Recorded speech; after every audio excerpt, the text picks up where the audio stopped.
Hello, everyone.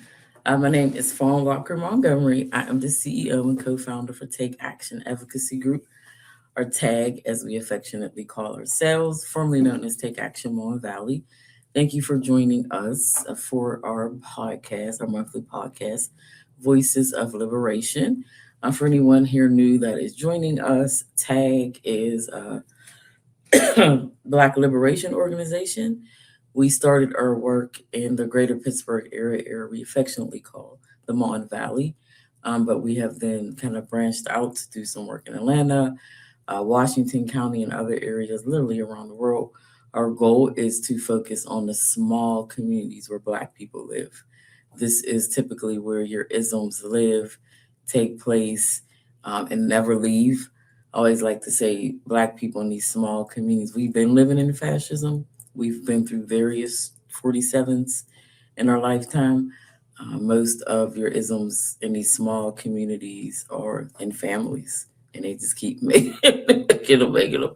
So that's our work. We focus on the smaller communities. The way we take action, we have a complaint program. We call that abolition social work, where people call us and we kind of help them guide the criminal justice system and basically fight racism. We always like to say that police have the system and the people have us. So we connect them with mental health along the way. We can help with legal assistance if we have financial capacity at that time, give them advocacy plans. We also have a youth and adult chapter, and the complaint program and the chapter are flagship programs. Those are the programs that have been around since we've been around since 2014. So it's going about 12 years now that we've been doing the work. And then we also do trainings and community consulting as well. And we support various social justice initiatives, but we always promote Black liberation. So what that means is any space that we're in, we are promoting Black people first, regardless of what space we're in. And the issues that we are focused on this year for 2026, now we support all initiatives you could think of. But from our strategic analysis and working with our community brought us to environmental and climate justice, police violence, transportation issues, food justice, and health equity. So those are the things that you'll see us focused on throughout the year. So I just like to do that intro in the beginning because I know we get some new people who tune in every month because our podcast has been around 3 years now, and we started it because the families we were working with we didn't feel like they were getting enough attention for their particular cases, their particular loved one. So we started the podcast. So that's a little bit about TAG. And today we are going to have a conversation about endometriosis. I myself suffer with endometriosis, and it has been a hell of a journey. And it's Endometriosis Awareness Month. I can't say that fast, so I have to slow down when I say it. So I have an amazing guest today, Dr. Shanae Burch. We're going to bring her on and have this conversation. Hello. Gracious day. Thank you for How are having you? me. Oh, of course. I'm doing well this morning. I've already been outside with my service animal Dodger, and so happy to be like coming into this space with a little bit of sunshine streaming in. It's warm now, it's spring equinox. Yes, it is. Yes, thank goodness, because it was a rough winter. It was. I hope it's over for us, but I don't never know with our weather up here in greater Pittsburgh area. It's like bipolar. I haven't spent much time in Pittsburgh, but there are two memories that come to mind. One is driving to visit a college and learning about Hands Across America and someone taking me to the Heinz Museum. But that sandwich, that famous sandwich, I can't even remember the name of the brothers.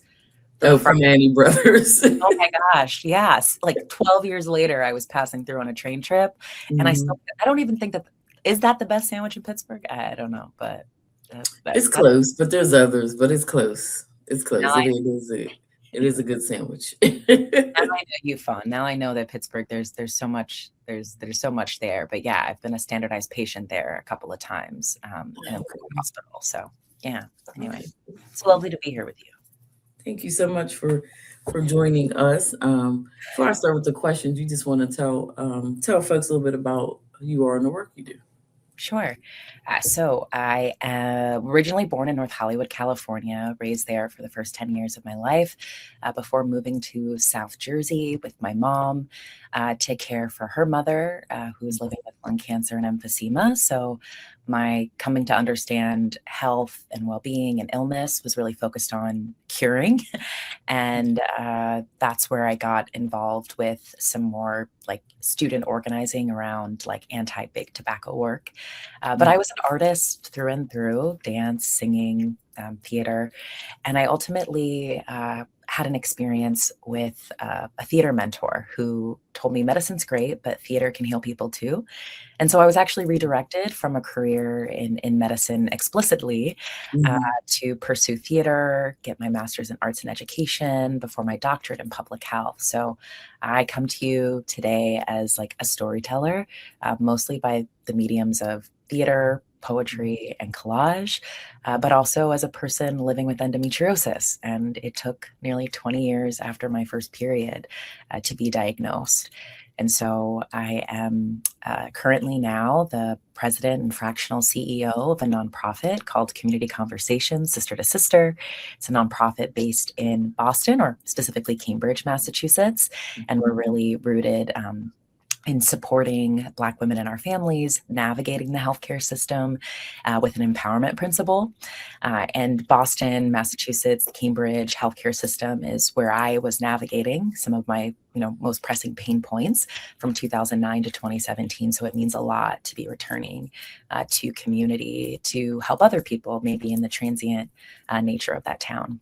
I also serve as a deacon at Double Love Experience Church in Brooklyn, New York, where I enjoy serving in that capacity as like a lay faith leader. And I'm also a poetry editor. With started a department with Dr. LeConte Dill and Dr. Ryan Pettaway, a section called Poetry for the Public's Health. And so we publish poetry as public health scholarship there. I'm sure there are more things that I will love to share with you when I'm answering questions, but that feels like a nice frame to just jump in as an artist, as a healer, and as someone creating a new life post my initial diagnosis of endometriosis. And also, I had excision surgery in December of 2024. So it feels like there's a before and an after that I'm still navigating. Yes, yes. Thank you for that.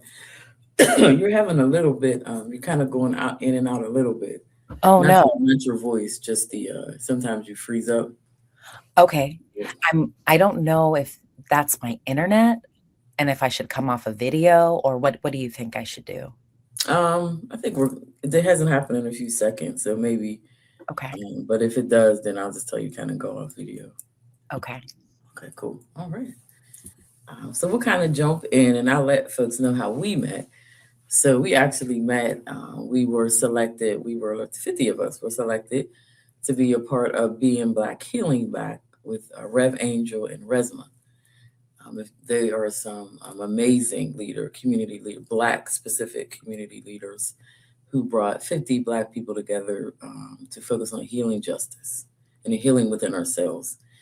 So it was at that conference we went to Montgomery, Alabama, that I was talking about my story with endometriosis. And then after that, you had reached out and let me know that you had endometriosis. And I was like, and that always happens to me.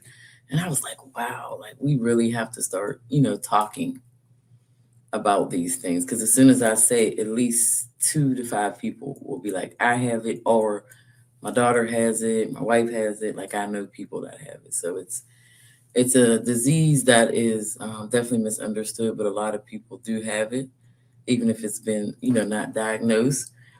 So endometriosis is a full body disease that kind of grows outside of your uterus, and it can spread. It can spread to your heart, it can spread to your lungs, it can spread to your shoulders. Like I've heard of people having it all kinds of places. So it is not a reproductive disease, it is a full body chronic disease. And so, as a Black person living with endometriosis, in what ways did racism show up in your healthcare journey?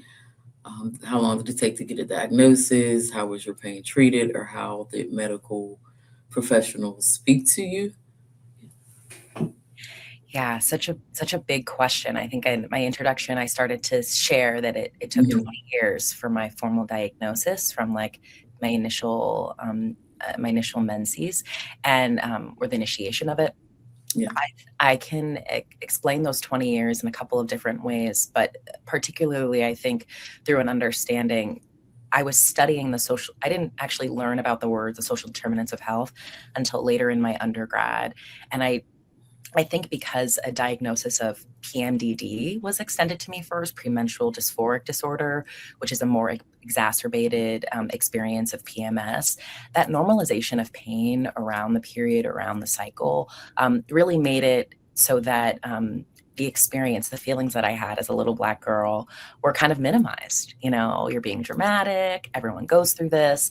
And I think because I heard those messages in my house, but then I also, when going to the doctors, my initial diagnosis was that of PMDD, and there was really no curiosity around it beyond that, you know, beyond prescribing me birth control, which didn't work for ultimately the thing that I most needed it to do.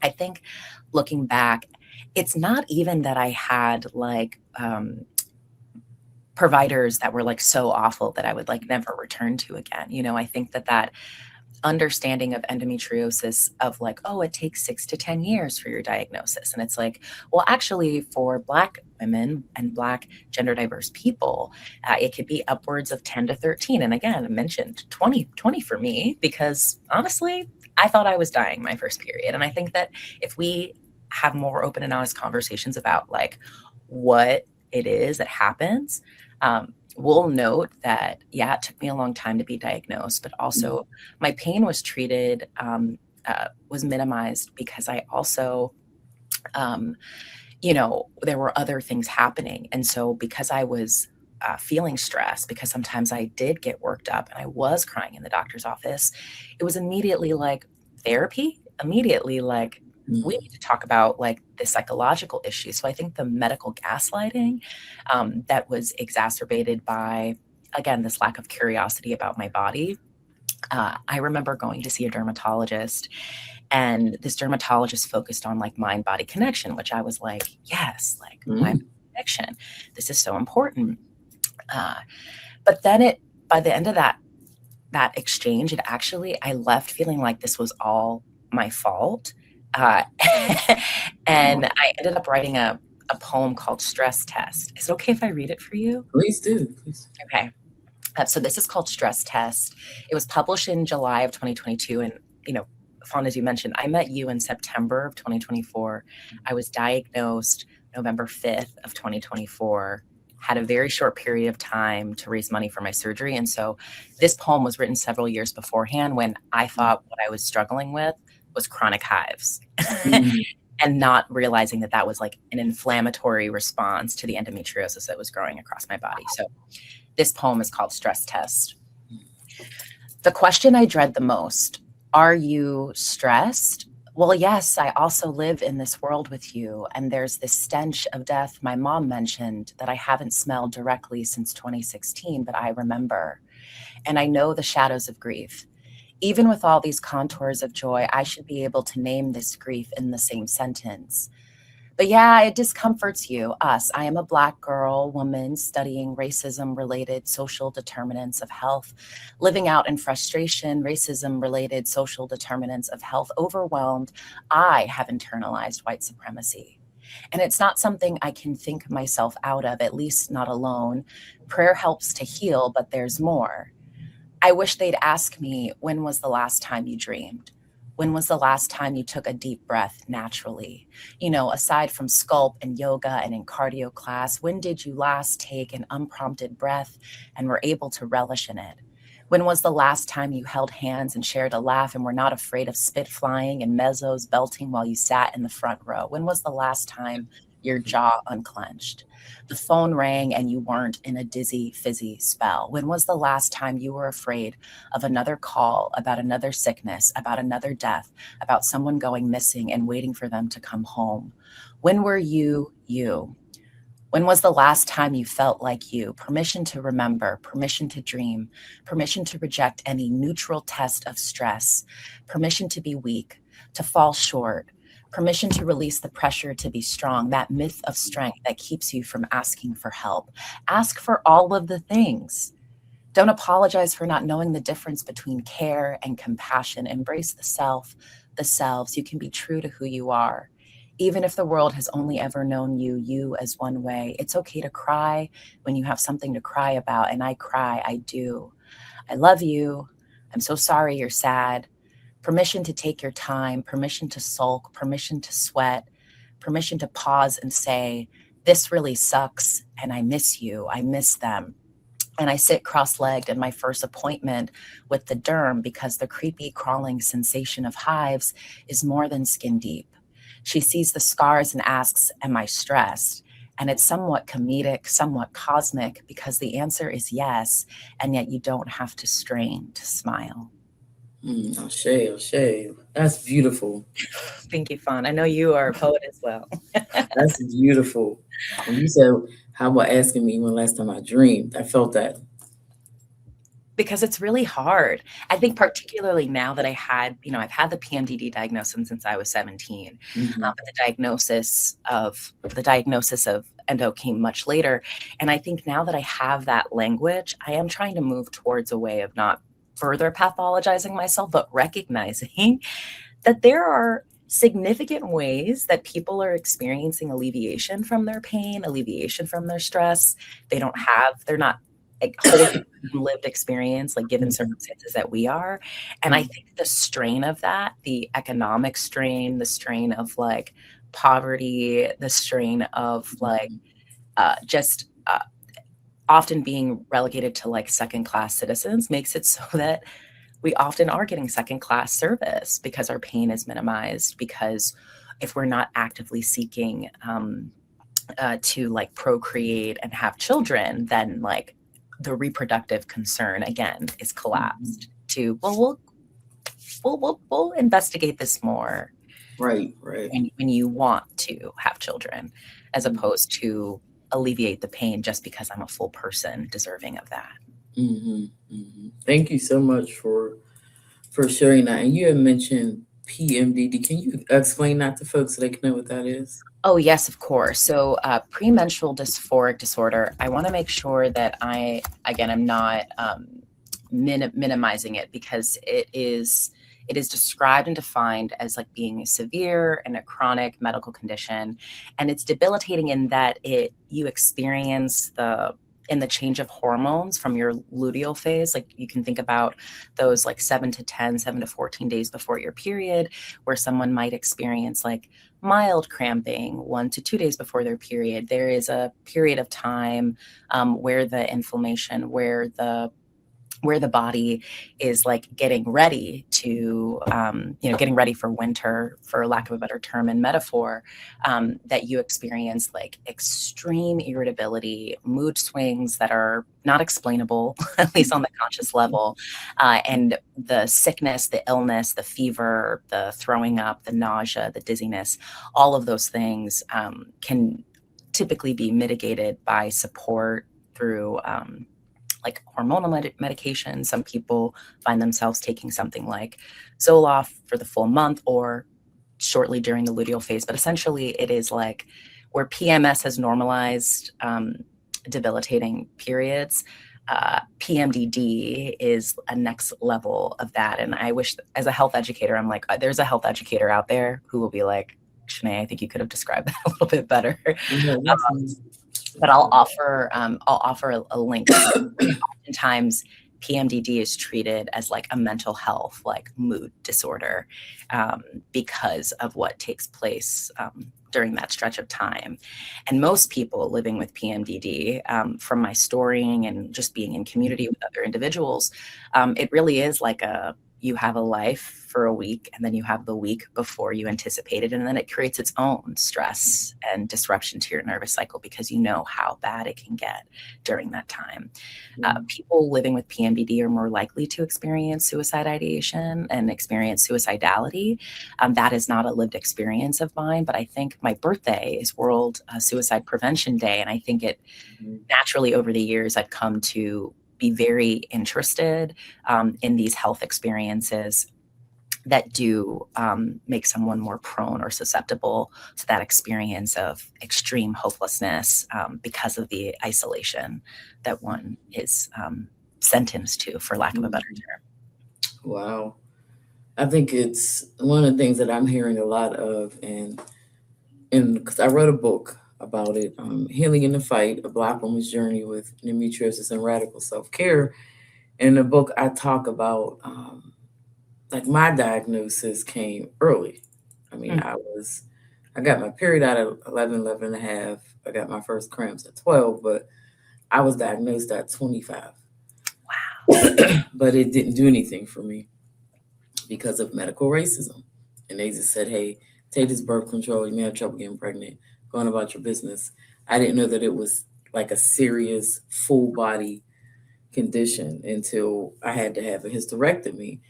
And your story is a little different but similar because once you found out you had to have this, emergency hysterectomy. So if doctors would listen to us, I feel like we would both have had different experiences.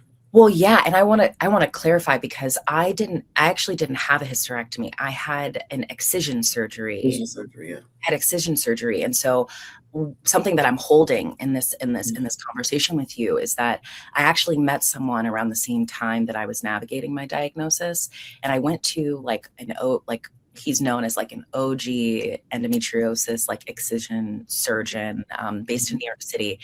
He does not accept health insurance. You pay out of pocket. And if Yeah. you do have out of network health insurance, you can, pay him directly, but then you can get, maybe a refund, which was not fully the case for me. But what I'll say is I met someone at that same time whose doctor was instructing her to get pregnant.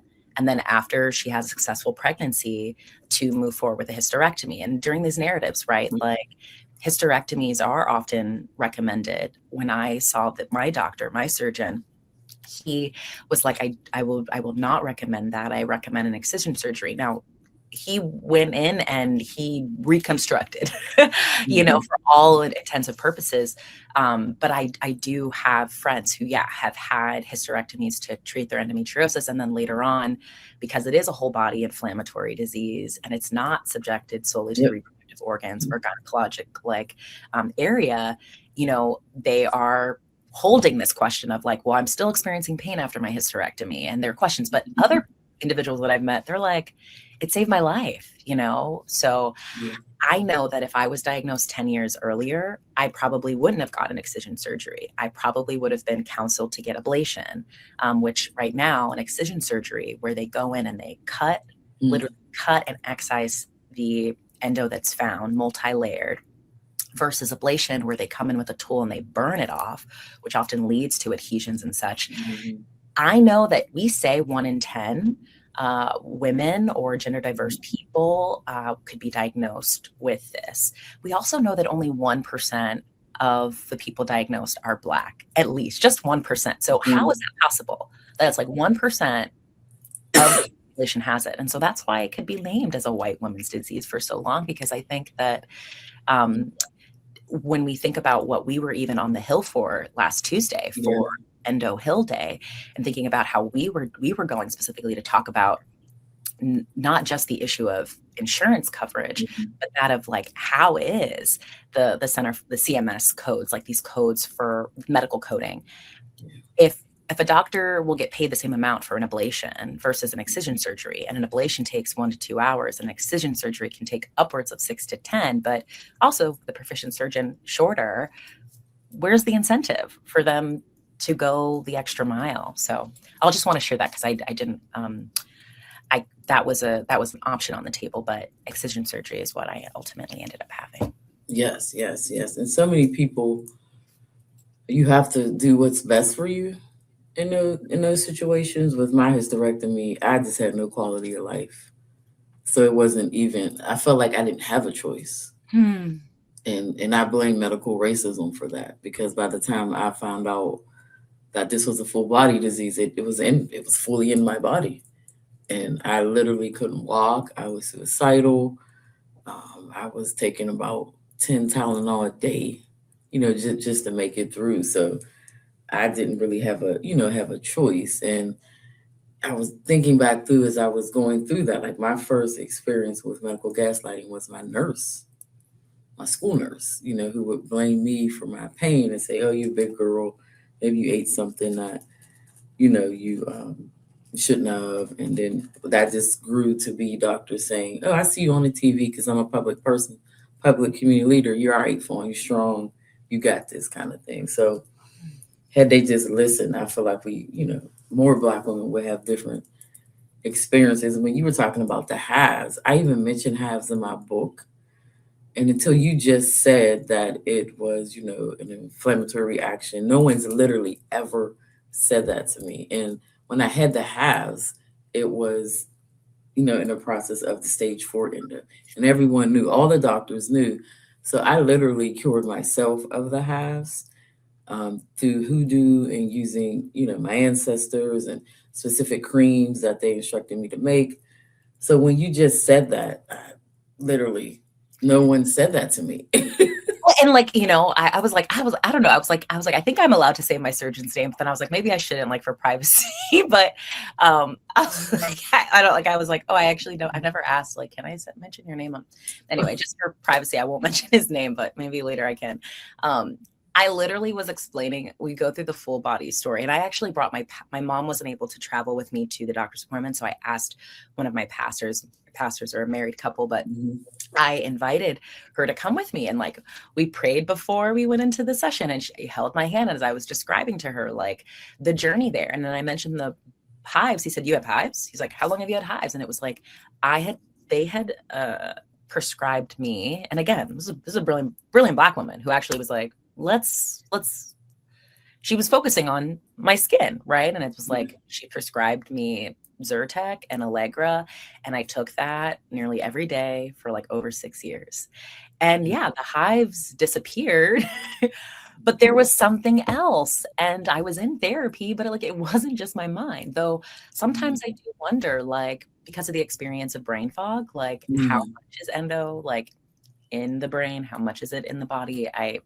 I think that curiosity about like holistic healing was something that I later on found out I was compartmentalizing, Mhm. because I I I had seen, because like plant medicine has been a huge part of Yeah. my like journeying through this, that in certain spaces a doctor, if there wasn't a RCT, a randomized control trial, they couldn't endorse it. If it was a single paper, it may Mhm. have not been worth practicing more curiosity about. And so Yeah. I I want there to be more spaces for us to talk, because in certain spaces where people are like legally excluded from being able to endorse um, Mhm. the life expanding like return thing it is, that goes back to holistic healing and ancestral practices without fetishizing. I think that more of us would experience healing. Like I think more of us could experience like what I talk about of like community euphoria, like a shared feeling of well-being. We need multidisciplinary Mhm. care teams.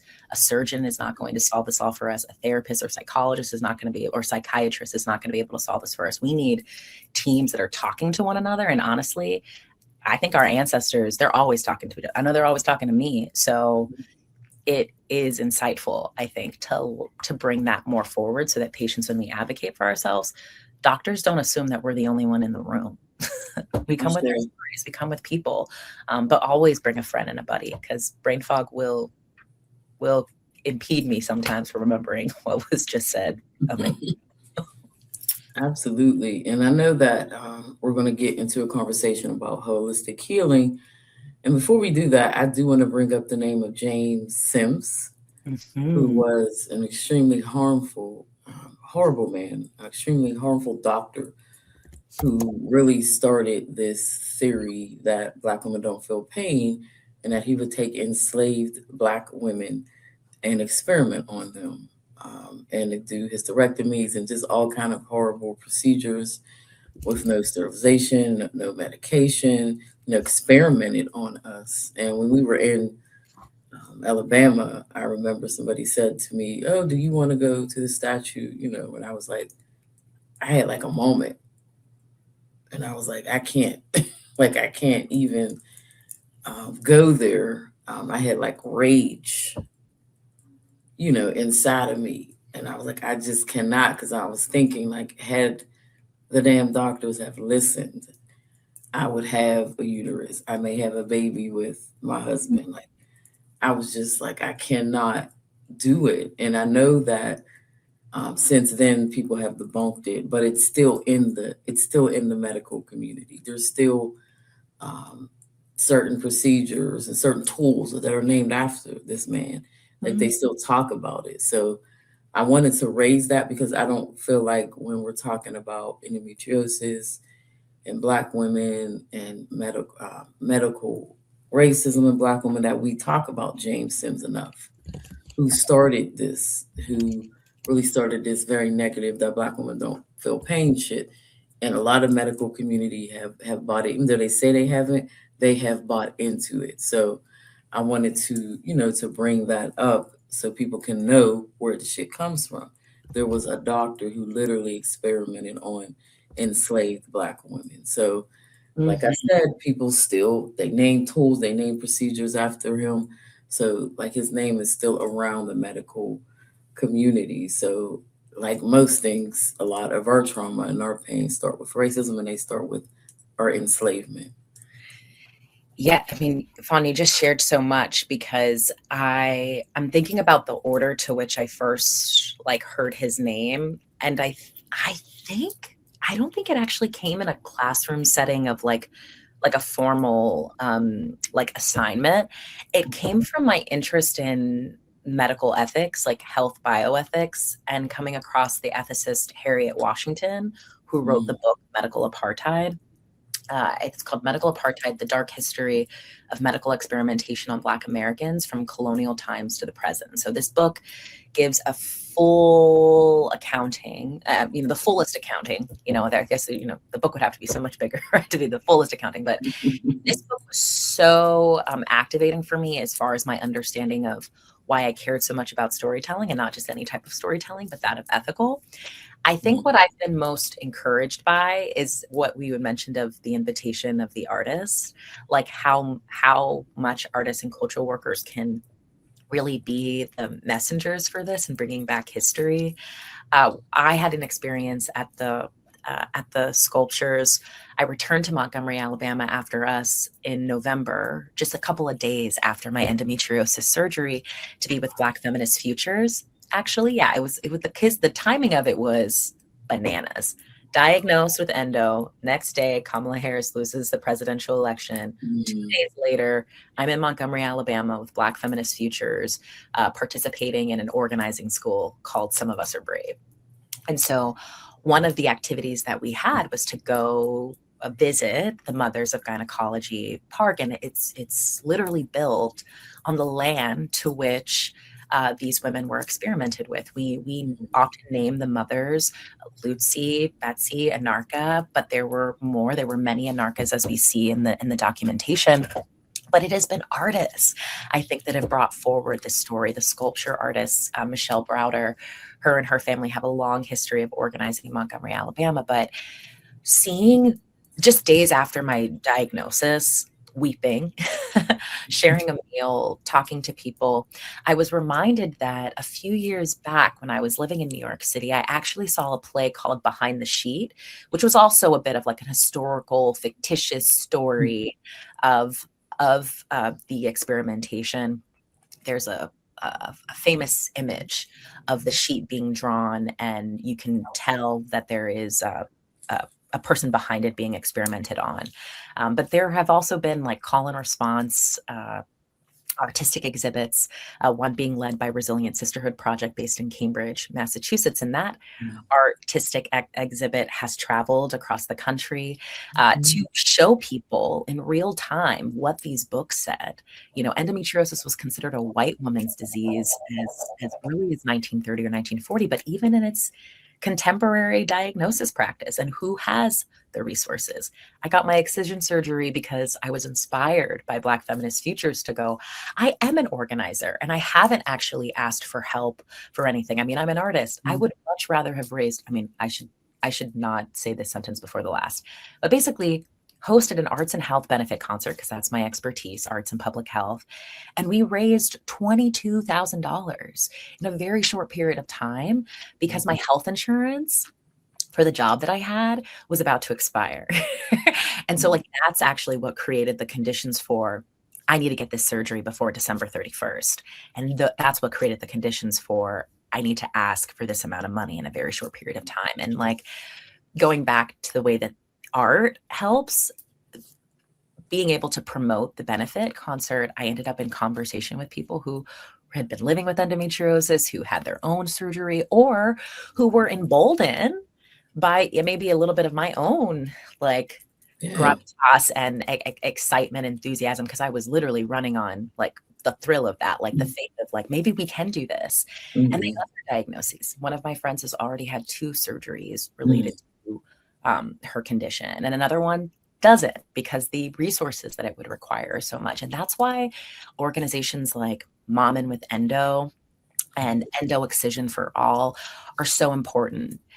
Because when I was connected with Mom and with Endo, that's actually like one of the mechanisms for how we raised 5,000 of the 22,000. And so asking for help is something that Black women have been taught not to do. Like, it's not that we're not good at it. It is an underdeveloped skill, but it is, what did Rasmus say? Like, like protective, not defective. Like that is something that I most want to acknowledge in engaging with Black people who want to be well and like deserve to define it on our own terms. James Marion Sims, yeah, his sculpture was torn down from Central Park in the late 2019s. There's protest art of Black beings like advocating for that, and still he's still revered, and he's able to be revered because racists, fascists, like people who are entrenched in misogynoir, the hate of Black women, the hate of Black people, are still allowed to wear white coats, are still allowed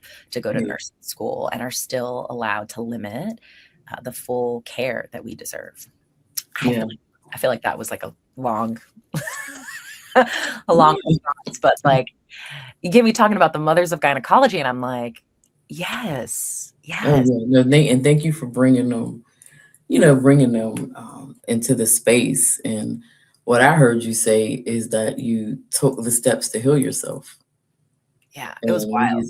When you're talking about holistic healing, that's what we mean when we say we have the power to heal ourselves, because you fought for yourself, you advocated for yourself, and you stepped into your power. Wow. My mom and I have been listening to that song that's going, it's like one of those viral sounds on Instagram. It's like, step into your power. Stepped into it.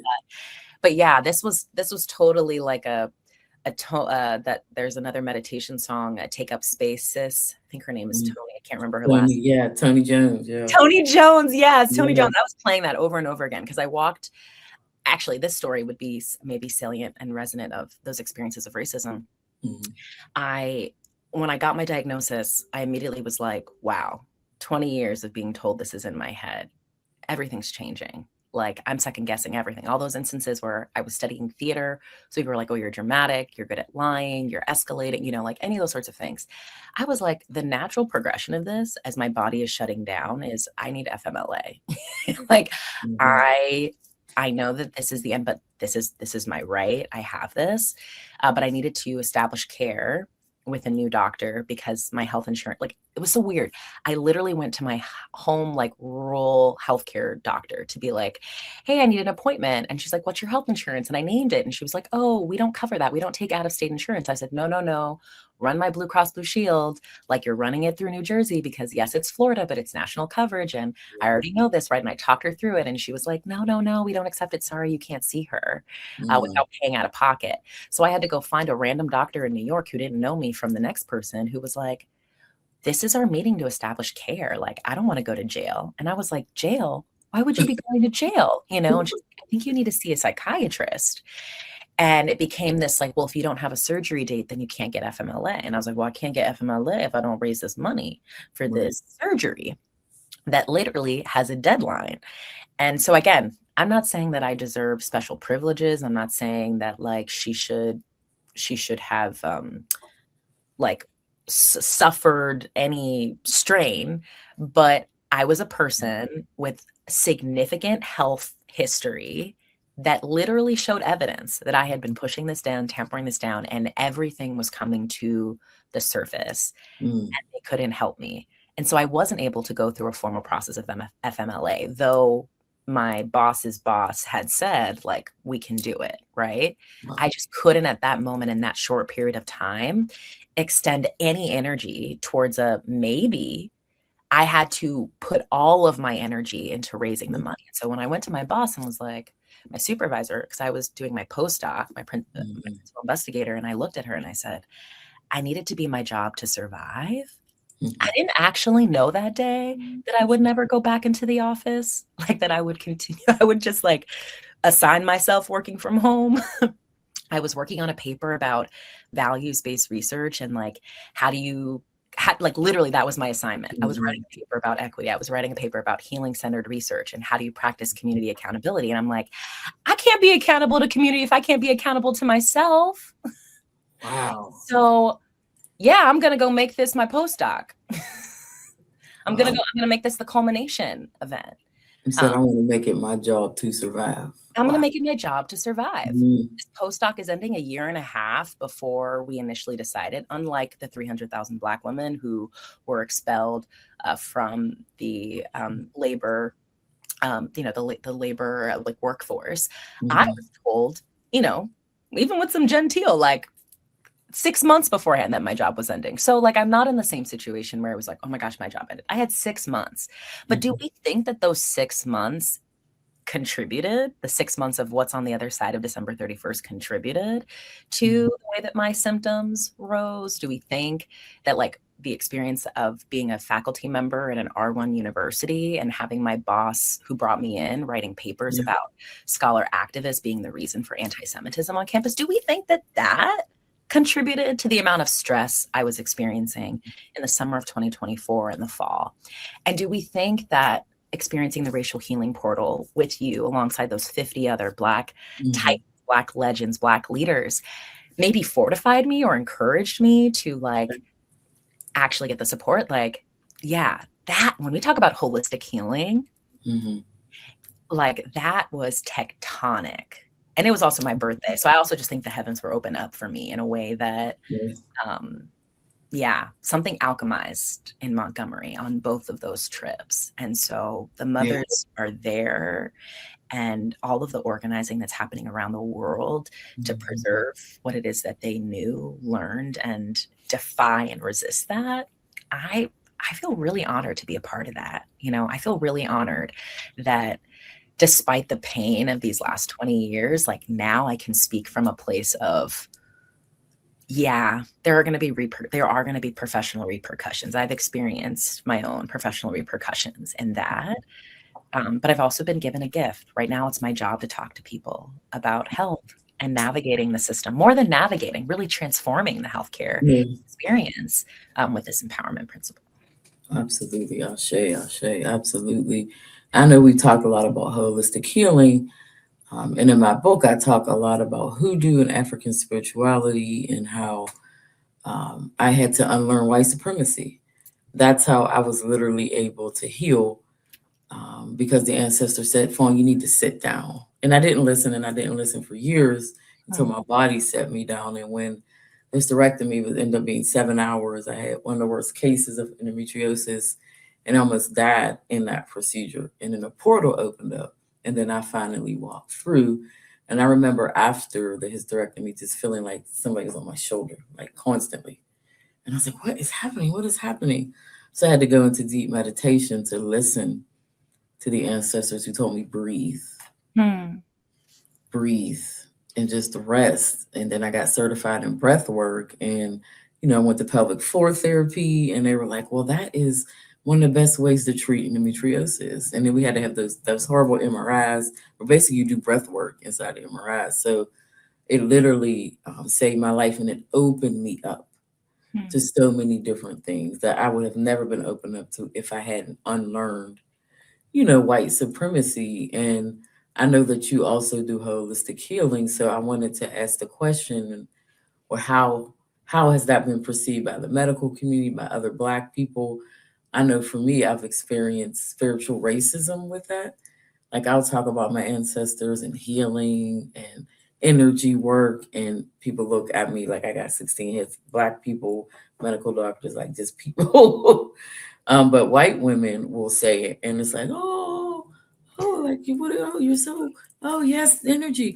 Oh, it's so. I'm like, what the hell? I just said that, like literally just said that. So like, what is happening? So I don't know if that's something that you've experienced, and then when you're putting yourself out there, like where you have to be authentic. So I Yeah. can't lie about my healing journey. It was Mm-mm. affected by my ancestors. So, but I do get this the look. So have you experienced that? When I say that I have, and as much as I would dream of a time where I can just call a board meeting of my healthcare practitioners, I know that some of them would never go into that room because of who would try to discredit them. And so I do feel like even publicly, I'm not as public about all of the various like holistic like interventions that I've practiced. And honestly, Fawn, you make me brave. Like literally just being in conversation with you, like hearing you talk, like I'm like, wow, yeah, I have like kept this private because I'm in academia and I'm a faculty member. And if I say this, then it'll be like, like for several years, I've been on like an academic track that could put me in probate. Like, like I just have been like so afraid like I'm going to be like found out in some regard.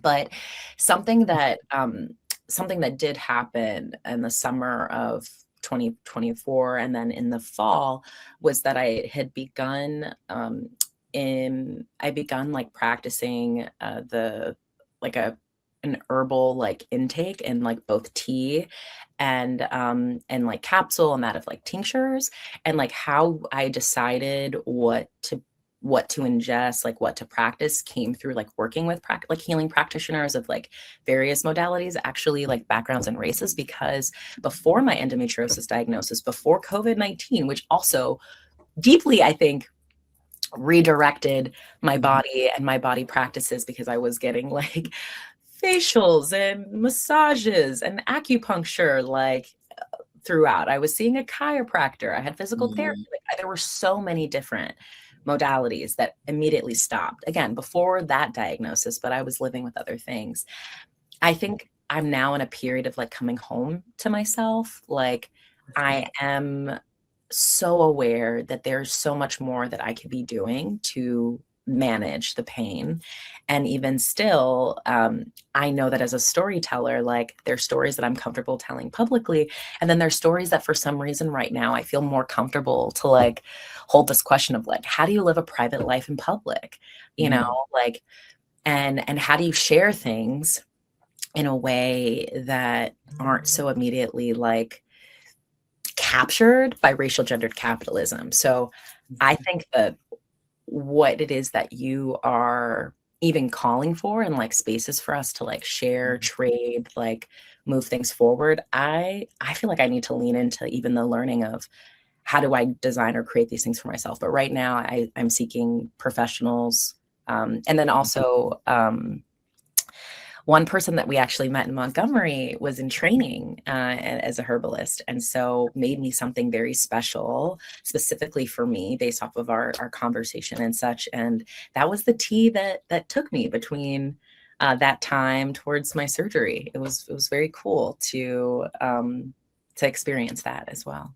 Yes, yes. And it's so powerful when you get those downloads and you're like making things. And our ancestors didn't have access to doctors or medical care. So, they used the elements to heal. They used fire, they used water, they used the earth. They knew You the know, land.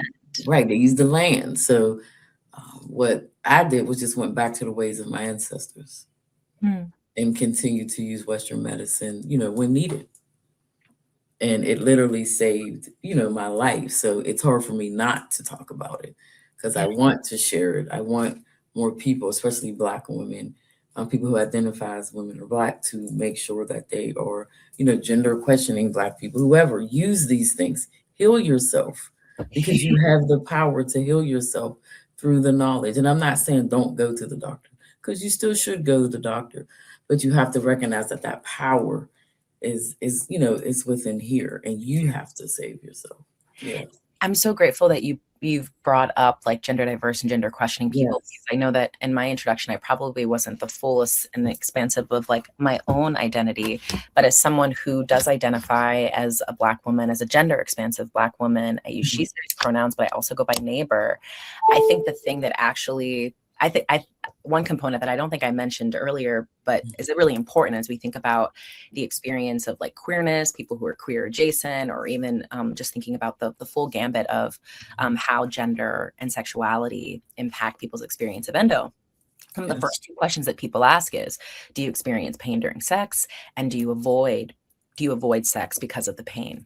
Now, I didn't have the language for this, but in 2020 began to identify, in 2018, probably I started identifying as asexual. In 2020, I was maybe more open to being like, well, maybe I'm demi or ace, arrow. I have no idea. We're figuring out those terms. And I'm coming to understand that asexuality is actually can be as fluid, if not more fluid, than any other sexuality. So I'm finding peace in that. But being asked those questions, and for so many years, like through teenhood, college years, et cetera, and being like, no one ever really asked me, well, were you ever having sex, like, et cetera. And until in 2017, when I finally met one of the like premier surgeons for gynecological issues in Boston, their team was like, well, if you're not sexually active, then we can't give you a transvaginal ultrasound. Now, an abdominal ultrasound is one method to, again, create images of your pelvic region. But a transvaginal ultrasound is actually going to provide you the most holistic 360 view of what you're encountering. And because I was denied this test, this medical test, this point of diagnostic, and also that would literally direct the next proceeding steps, my abdominal ultrasound didn't come across anything. And so endometriosis was ruled out from my abdominal ultrasound. You do not have endometriosis, right? So I heard endometriosis in 2014, but in 2016, because I'm asexual, because I'm not sexually active, I had no interest in it. And because that next question was like, do you believe that you'll want to have kids in like the next 5 years, 3 years? I don't remember what the actual number is, but I said, no, I did not get a transvaginal ultrasound until I cried, until I cried in someone's doctor's office and like literally begged and literally more than commanded them, literally instructed them that I promise you I'm in more pain than whatever pain you think you're going to instruct. And that person had to call someone, had to leave the room, had to play some calming, was like, I'm going to play some calming music. I was like, I promise you I'm fine. I just want to know, and this is a very like intimate thing, I guess, to be divulging on a podcast, but I want people to know that like that test in 2018, it didn't actually lead to a diagnosis of endometriosis, but it was the test that I really wanted to have because I knew that was super helpful. It didn't lead to the test because doing a transvaginal ultrasound and having the images reviewed by someone who is not an expert in endometriosis, you're not going to get a diagnosis. And you are going to be told that the only way to be diagnosed is through surgery. And that's no longer true, right? That's no longer the standard. And I'm very excited to see that ACOG, I think it's like I actually don't even know what it stands for, but it's the Association for Gynecologists. They just came out with new guidelines this year. Yeah, that's my brain fog. I actually, on another day, I could probably explain this, but it's no longer the case. And so what changed my life was not just getting a transvaginal ultrasound in 2024. It was getting that ultrasound and having it reviewed by an expert in endometriosis who could immediately, with certainty, say, I suspect stage 4 endometriosis and potentially, it's so sad they call it DIE, but the deep infiltrating endometriosis. And so that is also what helped. Like, it wasn't just getting the test, which I think was, when I think about queer individuals, people who have sex in ways that do not align with a heterosexual normative way of understanding a person's sexual activities or practices, or even that of what it might mean to want to bear children or have children. That's the part that I'm like, ooh, like this is why it's so hard for trans men to be diagnosed or taken seriously. And this is where the issue of like, yes, it's Women's Health Day, but endometriosis isn't an issue that solely only affects women. Yes. And again, we were in rooms where like you bring up the fact that there are gender diverse people with endometriosis, and people immediately go to talking about cis men. And it's like, whoa, like I know there's studies out there. I know that there's some individual cases. I'm not even talking about that. I'm talking about the fact that our medical system only knows to assign people male or female at birth, but in all actuality, that are intersex people who do not identify as either. And then there is the social experience of biological experience of cultural experience of existing in between those terms and beyond those terms.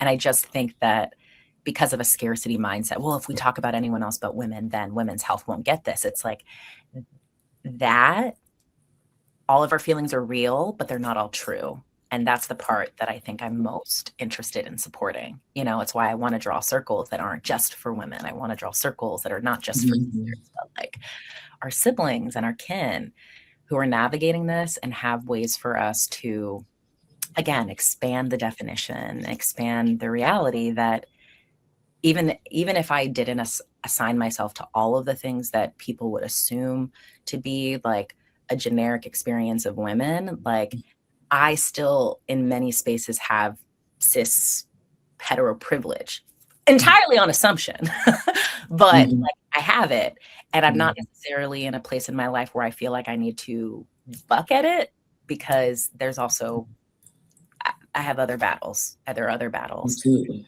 So I want to be in solidarity with those who are doing their best to advocate for gynecological stressors through a lens of queerness, and also through that lens of just, again, embracing the inclusivity of it. What would happen if we actually centered people like transgender people, gender questioning people, and endometriosis? Like, what would happen if we centered? Absolutely. What would happen if we centered the gender questioning in this experience?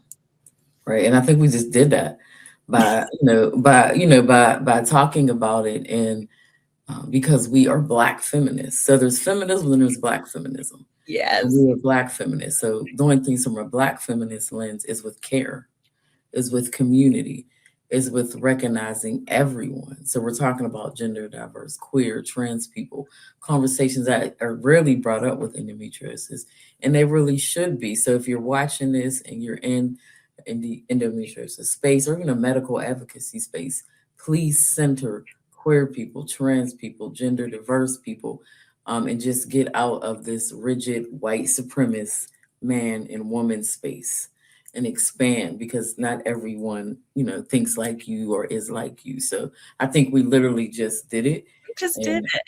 I'm hoping people, do more of it. And I know you have to go. So the last thing is just for you to tell folk where to find you, where they can follow you at, and where they can support your work.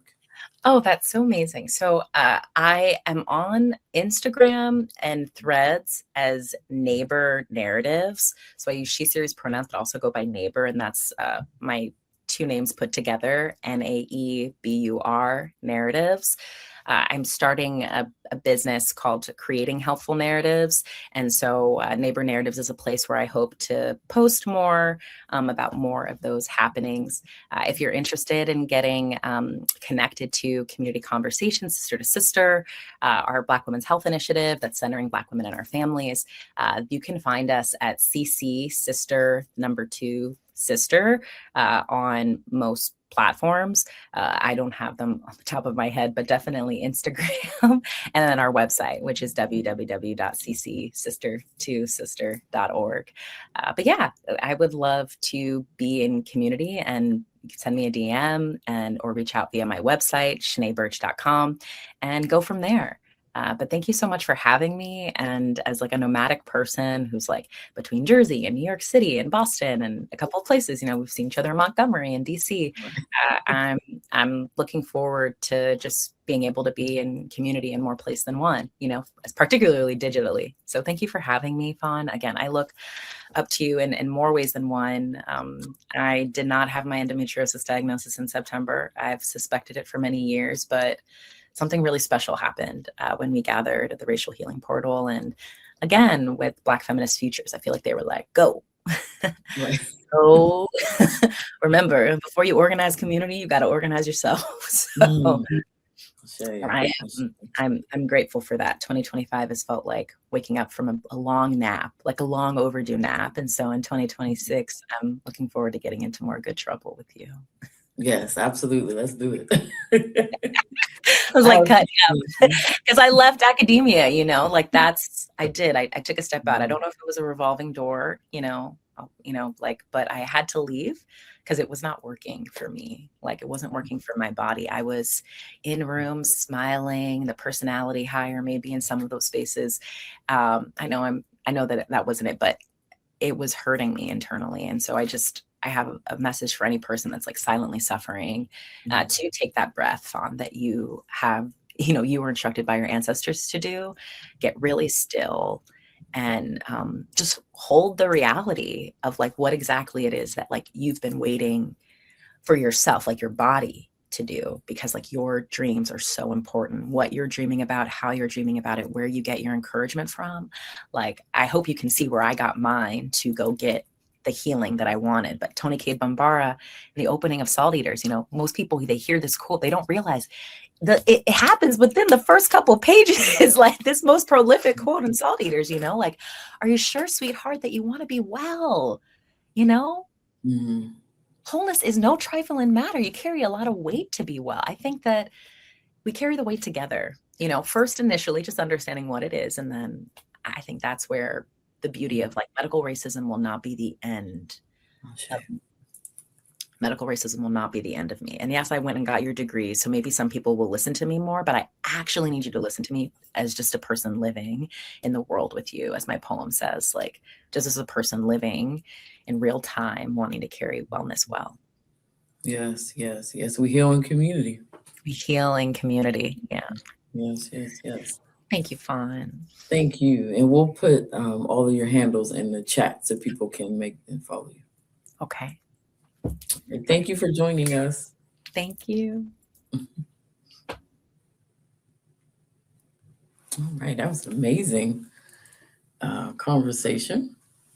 So I'm going to close out by just doing the segment that I typically call talking shit, and go over some of the things going on and like current events, but also some things happening with our advocacy campaigns.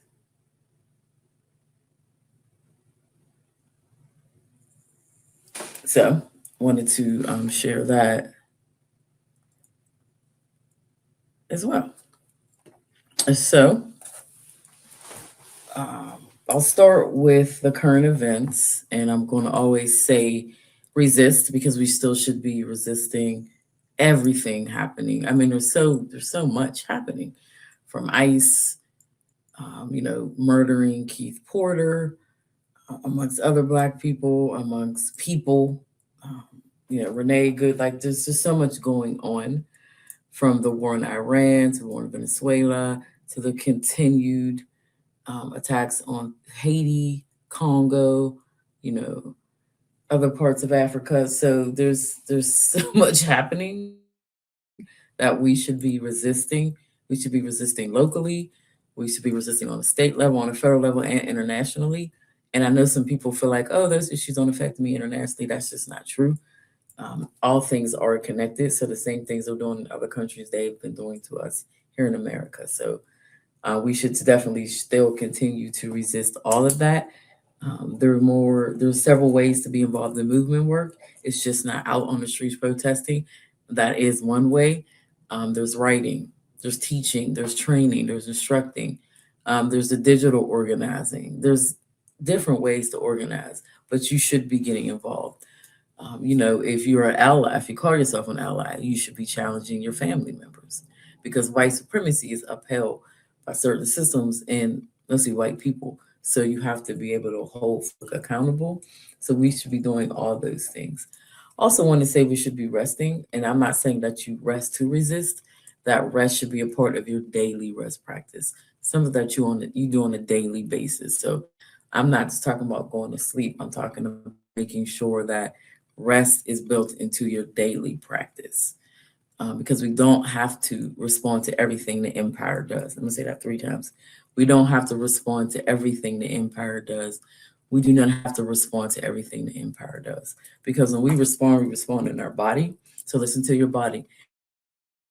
If you shouldn't be, then maybe step away for a day or two and then come back to it. Maybe step away for longer, or maybe do something else because there's, like I said, there's multiple ways to be involved in movement. So that's what I mean by rest. I'm not saying that go on a vacation, get your nose, and nothing's wrong with all of that.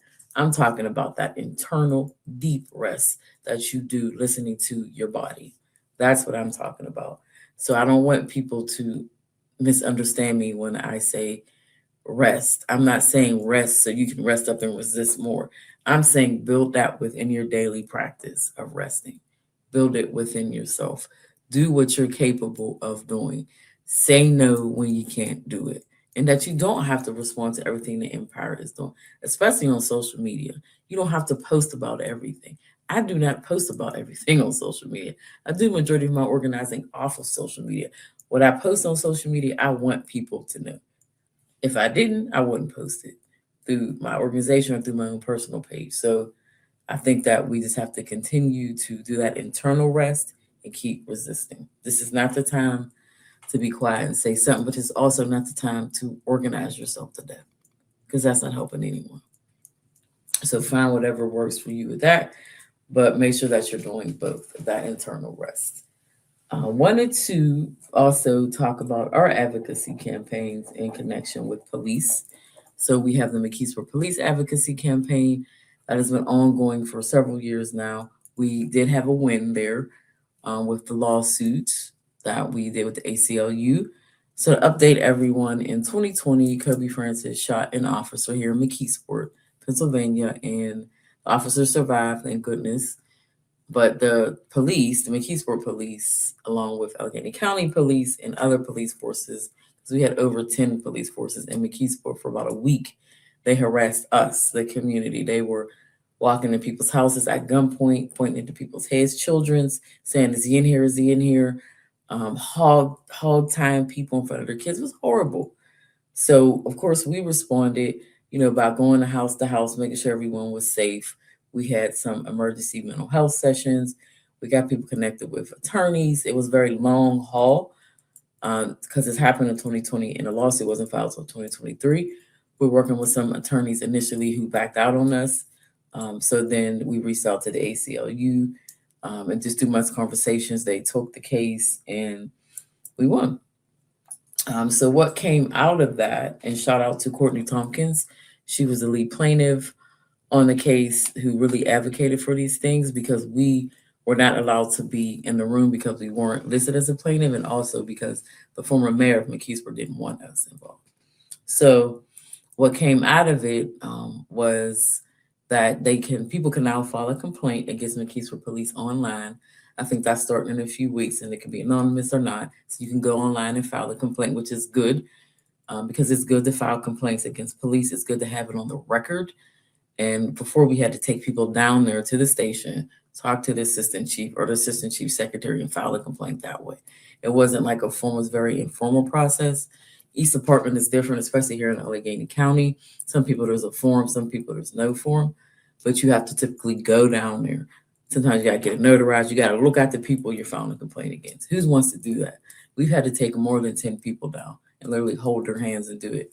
So now they'll be able to do it online. When it becomes live, we'll let people know because we want people to file the complaints. Another piece that came out of it was training.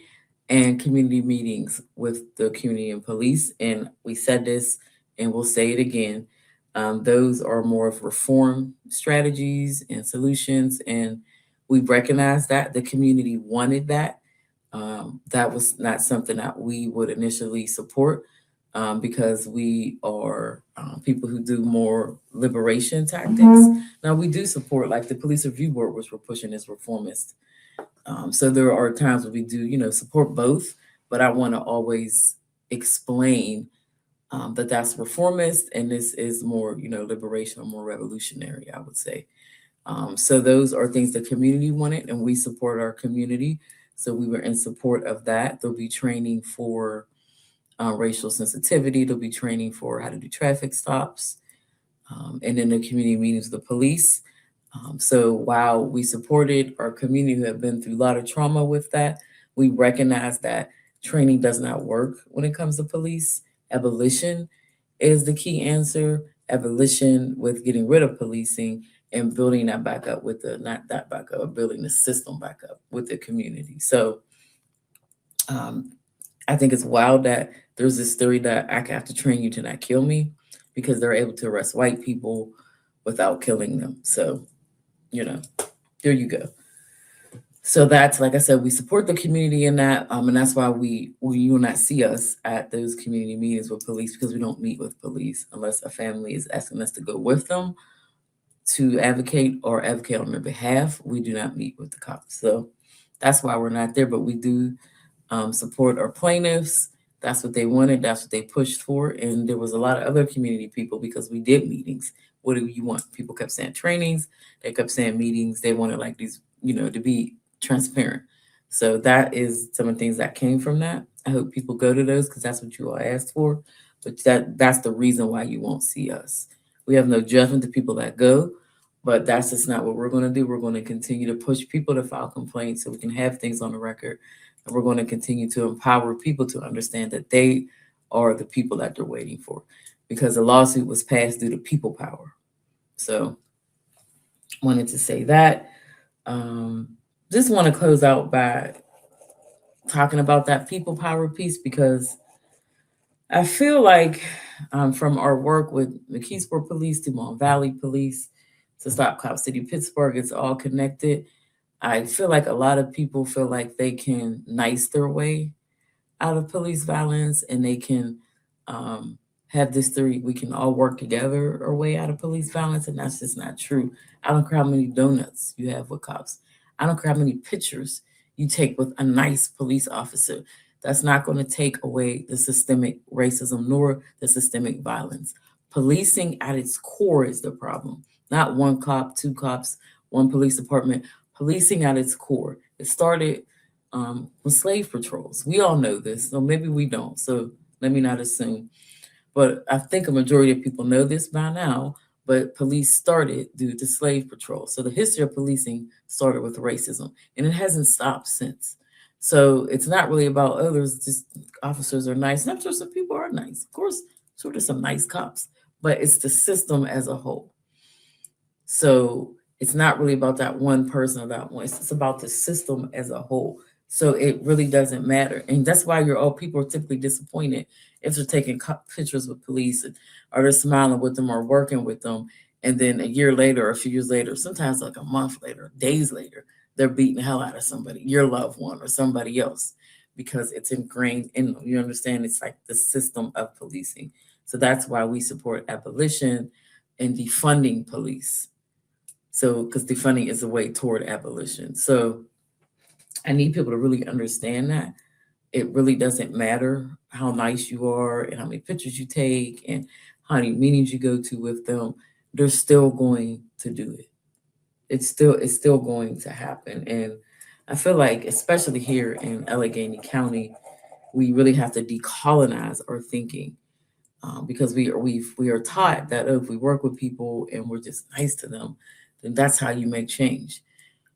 The lawsuit and people using their voice actually made the change because a judge ordered for them to have the complaint process online. A judge ordered for them to meet with you. A judge ordered for them to do training. So and they fought this. They fought against this. That's why the lawsuit went on for 3 years, for damn near 3 years, because they fought against it. So they didn't want to do it. You understand what I'm saying? They weren't excited about. We had to sue them. Go get attorneys, file a lawsuit, and sue them to get them to have community meetings. Let that sit in with you, to get them to agree to do trainings, to agree to have a transparent complaint process. We had to sue them to get it. So recognize that when you're walking in these rooms, recognize that. Like literally, that was people power. So that is the change there. So you don't have to do anything else after that except for push to make sure those things are done. You've already done the work there because the change is there. So now we just have to make sure, that they do it. So I need people to really understand their power with this. And we've all been living under this fascism. I know it's more apparent now to some people, but if you're black and you're or a person of color, especially black person in a small community, you've been living under fascism. I personally have dealt with I don't know how many 47s since I've been in organizer since I was like 9. So we're constantly dealing with these things and we're constantly organizing around them. So we have to recognize that and use that spirit to move forward and continue with the fight. But I just don't think we're going to win that. We know we're not going to win that through that niceness, y'all. It's just not going to. It's not going to win it. It's not going to win it. Us being in community with one another is going to get us toward liberation. So I had to say that. I felt like it was really heavy on me. Also, want to mention the West Mifflin situation. Here in West Mifflin, there was a 13-year-old black youth, TJ, was killed in West Mifflin walking across the street. And he was hit by a white female. And this happened in December 2025. There have been no arrests made at all in this case. And the family decided to do a protest about a week ago. And the police, of course, responded violently, West Mifflin police specifically, with mace, tactical gear, macing children, macing women, macing adults, arresting people for just protesting peacefully, which they should be grateful it was peaceful because TJ was killed in December of 2025. We're in March of 2026. So you should be grateful that they showed up peacefully. But the police, as typically, showed up violent and they're macing people and they are using these tactical methods against children and against a grieving family. So that happened. And also want to add, because we posted it, so I'll say it here again, we didn't know about the protest. We weren't made aware, and so people were tagging us on social media as it was happening. So once we found out, we took it to digitally. We went out and we said, hey, come to the council meeting that's coming up, which was the very, actually, 2 days after we made that post. So we said, hey, come. And then I made a post on my own personal page, and people showed up. Shout out to the community. Shout out to the family of TJ. It's always these families that are pushing these things forward. I know they have organizers and activists like us that are working with them. We weren't working directly, and we're still not directly with TJ's family. They have community organizers they're working with, but it's always the family, and that's where the credit should go. So shout out to them. So they showed up and they organized and they spoke and they made sure their voices were heard, and that's amazing. I know that there is now communication between the mother and at least the West Mifflin Borough. We had talked to a councilwoman there and connected her with the mom. So we're going to continue to support the organizers on that as well as the family. Um, by the time this airs, the event went past, but we'll put the Cash App for mom in our comments so people can, support the family. When these things happen, families need financial help because they can't work because they're like completely distraught on top of fighting the system. So then, you have bills you have to pay. So that's why in our complaint program, we sometimes help people with those things because you're fighting racism and doing all these things and you just, you're just in a different world. So please remember that. And I always say that there's pain and trauma behind these hashtags. This is not your time to shine. This is your time to support the family and put the family first. But that kind of goes back into the conversation around our overall policing work we do in the Mon Valley, because these are small communities with no oversight. And a lot of that work is put into Pittsburgh. But as we've been saying for 12 years now, as I've been saying for over 12 years now, we need folks out here in the valley. We need folks in these small communities where there's a lack of oversight with police departments. And there was also something that occurred at the West Mifflin situation in the last few months. We feel like has been occurring with my time and my team's time. So there's like a really weird expectation that we have to respond immediately, and we do not work like that because we're not bought into white supremacy. So if you call us, we'll respond, we'll reach out. It's not going to be like that day. Because we work with a lot of people. We're a small but mighty team, and we have a lot of programming. So it's completely impossible for us to know about everything happening in the Mon. I mean, that is impossible. There are over 12 municipalities in the Mon Valley. Like, it's huge. There's over 100 counties in Allegheny. I mean, there's over 100 areas in Allegheny County. So we don't know about everything, but we do have a way for people to reach out to us. That's literally why I co-founded TAG, to have the nonprofit, to make sure that we can reach and help people. So you can email us, you can call us, you can go on our website and, sign up for our programs. There's different ways to reach us. So please, if you need us, reach out, but understand that we are people, we are human. And I know that white supremacy dehumanizes people like myself and my organization, but it doesn't change the fact that we are still human. I shouldn't have to say this, but I do have to say this because over the last few months we've had experiences, and some of those have led to people being like verbally angry and lashing out at us, and to the point where we've almost had to physically defend ourselves. And I'll be clear, if we need to physically defend ourselves, we absolutely will. But it is ridiculous that that should even happen just because somebody thought that we should have been somewhere we didn't even know was happening at the time. So, and I'm going to say that again. If we feel like we need to physically defend ourselves, we absolutely will. But it's ridiculous to get angry at somebody for saying no, or for not answering your phone call at the time, or being somewhere we don't even know what the hell is happening. So, this aggression and this anger that you're feeling is not us. It's literally you're feeling white supremacy and racism in the system. So as adults, it is your responsibility to go touch grass or whatever the hell you need to do, talk to whoever the hell you need to talk to. But as adults, as organizers, as community people, it shouldn't be to lash out at the folks helping you, because we're not punching bags, because we punch back and we gonna punch back, because our role is not to be, you're punching back when you're having a bad day or a bad moment. We're all adults, and if you, like I say, if you need to go touch grass, touch it. If you need to inhale it, whatever you need to do, but don't bring that to people. It's not sustainable in the movement. If the goal is liberation, you're not going to get to it if you're constantly fighting. And I know that it's a lot of times easier to fight us than it is to fight the system, but that's not the way to liberation. If we're spending time handling disputes, then who's being helped? What family is being helped? What are we learning? How are we being in community with one another? And I'll be clear, TAG does not want to be in community with people that work that way. If that's the way you work, then we're not going to be in community with you, because we choose who we want to be in community with. So we won't be in community with people who are violent. That's why we don't meet with police. So why would we turn around and rock with you if you acting just like them? It's just not going to happen. So please keep that in mind moving forward. I think it's wild that I even, have to say that, but nevertheless, I do. So I'll close out with that,